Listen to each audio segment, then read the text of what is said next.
El Señor esté con vosotros. Lectura del Santo Evangelio según San Juan. Se acercaba la Pascua de los judíos y Jesús subió a Jerusalén y encontró en el templo a los vendedores de bueyes, ovejas y palomas y a los cambistas sentados, y haciendo un azote de cordeles los echó a todos del templo, ovejas y bueyes, y a los cambistas les esparció las monedas y les volcó las mesas, y a los que vendían palomas les dijo: «Quitad esto de aquí, no convirtáis en un mercado la casa de mi Padre».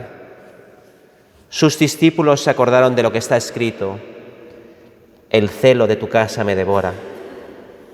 Entonces intervinieron los judíos y le preguntaron: «¿Qué signos nos muestras para obrar así?». Jesús contestó: «Destruid este templo y en 3 días lo levantaré».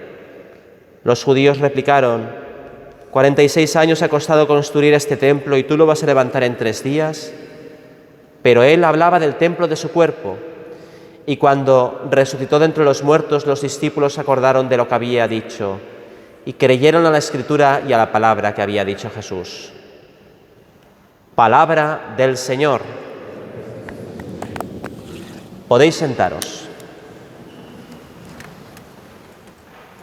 Bueno, si alguien se ha incorporado más tarde, que ya os lo digo yo, que os habéis incorporado unos cuantos más tarde, hoy estamos celebrando la dedicación de la Basílica de San Juan de Letrán en Roma, que es la primera basílica cristiana de la historia del cristianismo, Entonces, por eso, pues de alguna manera se come al domingo 22, que es lo que tocaba hoy. Voy a explicar mínimamente una cosa de historia de la Iglesia que todos en el fondo sabéis. Al principio los cristianos, durante los 3 primeros siglos y parte del cuarto, o sea, nos hemos de imaginar esto, estaban totalmente perseguidos. No había culto público. ¿Dónde celebraban las misas? Pues en casa de en las catacumbas, pero no había iglesias como las conocemos actualmente. De hecho, nuestra patrona Santa Inés es de los últimos años de la persecución religiosa, que es el año 305 ella, cuando murió, 14 añitos. Y la paz vino con Constantino, un emperador que marcó un cambio en la historia de la Iglesia, porque se convirtió al cristianismo, Constantino. Todos los emperadores anteriores persiguen a los cristianos, y Constantino, cuya madre es Santa Elena, le convierte al cristianismo, y Constantino, en el año 313, inicios del siglo IV, pues promulga el Edicto de Milán. Entonces la religión cristiana es lícita en el Imperio Romano. Ya se puede celebrar misas. Es una religión como otras cualquiera. Después hay una cosa que hoy no tiene nada que ver, pero al final del siglo IV, Teodosio, el emperador, dice que la religión cristiana es la oficial del Imperio Romano. Fijaros cómo cambia la historia, es tremendo, ¿no? Pero bueno, lo cierto es que año 313, esta paz, esta religión lícita, y unos años más tarde, la vez que no me lo he mirado, pero creo que es el año 320 o 324 por ahí, pero unos años más tarde tiene lugar lo que hoy celebramos, que es la consagración de la Basílica de San Juan de Letrán en Roma. Es la sede del Papa, no del Papa de entonces, sino de todos los papas de la historia. Me refiero a los papas a partir de esa fecha. O sea que el Papa actual, su sede no es San Pedro del Vaticano, es San Juan de Letrán. Por eso cuando si vais a Roma hay que visitar esa basílica, que es preciosa. Es como aquí la Sagrada Familia, que es más conocida la Sagrada Familia, pero la sede del obispo es la catedral, ¿no? Bueno, la cuestión es que todas las lecturas de hoy iban sobre el templo, como podéis ver. Y voy a comentarlas todas. Hoy estoy animado. Es mi 5ª misa, por cierto. Entonces, esto se está grabando, bueno, no ha quedado muy bien esto, pero es igual. La cuestión es que profeta Ezequiel. El profeta Ezequiel tiene una visión del templo de Jerusalén, que está en lo alto, a 700 metros, porque Jerusalén está a 700 metros, y tiene una visión de un agua que tiene como origen el templo. O sea, del templo, del umbral del templo, sale un río. Y ese río se va montaña abajo por una depresión, que evidentemente existe actualmente, que es todo el desierto de Judea por la parte oriental. Si vais en el mapa está Jerusalén y a la derecha, pues bajando muchísimos metros de altura, está todo el desierto de Judea, que hace bajada hasta el Mar Muerto o el Mar de la Sal, que existe también actualmente, evidentemente. Entonces, toda esa zona él se la imagina como un río que surge del templo y que a los lados de ese río hay vida.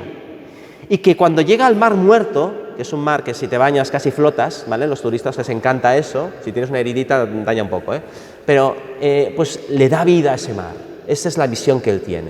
Entonces, ¿esto para qué, esta visión? Estos son los sacramentos, hermanos, son los sacramentos que manan, surgen del costado abierto del corazón de Cristo, que sería como el templo, ¿no? Y de ahí van hacia nosotros. Nosotros estamos llenos de desierto con nuestros pecados y nos dan vida, vida eterna, vida para el alma, porque estamos secos. Y es precioso esta imagen, ¿no? Pues esto en primer lugar, ¿no? Este profeta que tiene esta visión. Segundo lugar, la lectura que hemos leído de San Pablo a los Corintios. A veces no lo predicamos mucho esto, pero dice San Pablo: ¿no sois conscientes vosotros, los bautizados, todos nosotros que estamos aquí, que por el bautismo somos templos, nuestros cuerpos son templos del Espíritu Santo? ¿No sois conscientes de eso? Es tremendo. O sea, por el bautismo mi cuerpo es templo de la tercera persona de la Trinidad. Fijaros, hoy voy a citar a un filósofo que admiro mucho, pero que voy a criticarlo. Y es Platón, pobre Platón, ¿no? Con lo bueno que era. Pero Platón, siglo VI a.C., él no conocía nada de Jesucristo, evidentemente, es anterior, pero él tenía, como buen filósofo griego, pues, bueno, creía en la inmortalidad del alma. ¿Acertaba en esto? Sí, evidentemente. Pero él tenía una concepción dualista del alma, del hombre. El alma por un lado, el cuerpo por otro. El alma es buena, es inmortal. El cuerpo no tan bueno, es bastante malo porque me hace caer en pasiones. Me hace caer en la lujuria, en la gula. Y de alguna manera él se imaginaba que el alma está pues encarcelada por el cuerpo. Y cuando morimos, pues nos liberamos de todo eso, ¿no? ¿Eso es lo que opina el cristianismo? No, tiene nada que ver. El cristianismo, por tanto, San Pablo dice que ambas cosas son de Dios, son creación de Dios y por tanto son buenas, el alma y el cuerpo.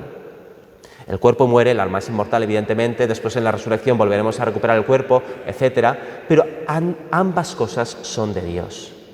Por tanto, si Él es bueno el cuerpo, porque Dios lo hizo todo bueno, y aparte nuestra concepción no es dualista sino unitaria en el hombre, o sea, somos cuerpos espiritualizados, por decirlo así, es lógico que se exprese San Pablo en estos términos: somos templo de Dios. Y dice, por tanto, no profanéis aquello que es santo.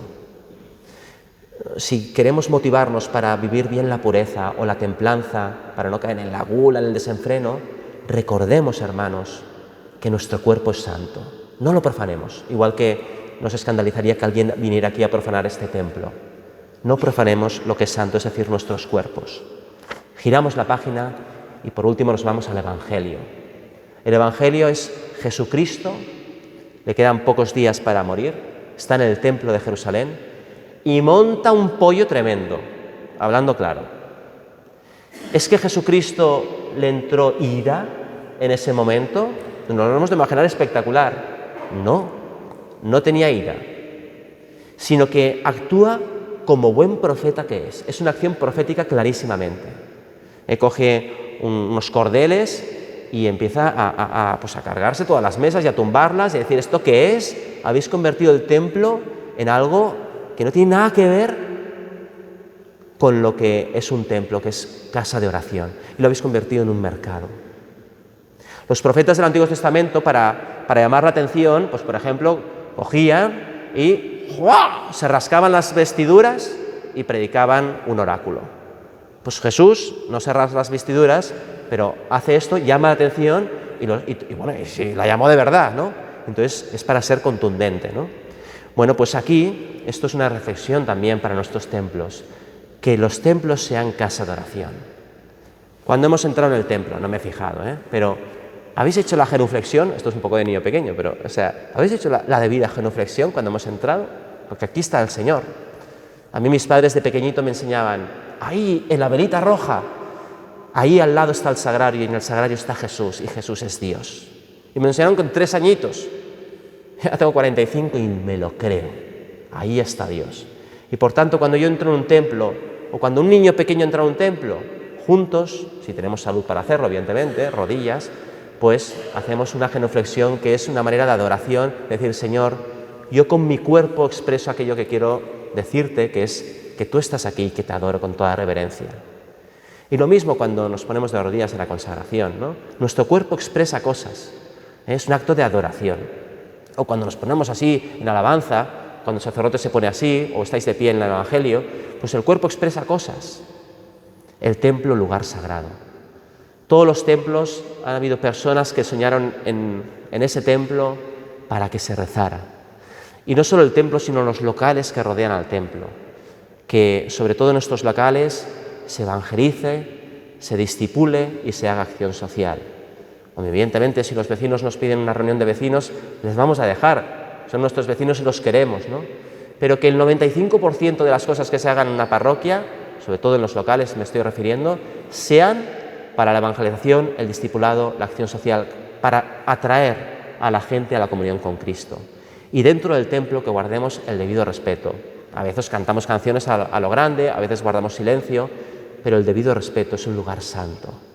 Hoy vamos a pedirle al Señor que respetemos esos templos, el templo del Espíritu Santo y el templo de la Iglesia, que dice aquí, con un lenguaje muy bonito, ¿no? Que está formado, y acabo con esto, por piedras vivas. La Iglesia, vosotros sois las piedras vivas que formáis parte de la Iglesia desde el bautismo, cuya piedra angular, que sostiene todo el edificio, aguanta toda la presión, es Jesucristo nuestro Salvador.